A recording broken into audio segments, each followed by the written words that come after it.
La version chinoise de TikTok, donc la version domestique, on va dire, du réseau social, d'abord, quand vous avez moins de 14 ans, elle est limitée à 40 minutes par jour. Ensuite, ça coupe.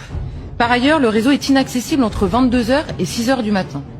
Ensuite, nous dit-il, les algorithmes en Chine montrent aux petits Chinois des expériences scientifiques à refaire à la maison, des expositions, vous vous baladez dans des musées, vous avez des cours sur le patriotisme, qu'est-ce que c'est que l'attachement à son pays, des vidéos éducatives et scolaires. Et ailleurs dans le monde, c'est pas du tout les mêmes algorithmes qui jouent. Or, nous dit-il, vous avez eu une étude qui a été faite sur des adolescents exposés à TikTok, version chinoise, et exposés à TikTok, alors c'était aux États-Unis, mais version ailleurs dans le monde, on va dire. Et au terme d'une année passée sur TikTok, les enfants en Chine, quand on leur disait quelle est la carrière dont vous rêvez, répondaient majoritairement astronaute. Et aux États-Unis, ils répondaient quoi? Influenceurs sur les réseaux sociaux. Et donc cet homme nous dit, imaginez les deux sociétés que vous préparez avec ces différents algorithmes qui jouent sur la mentalité des enfants.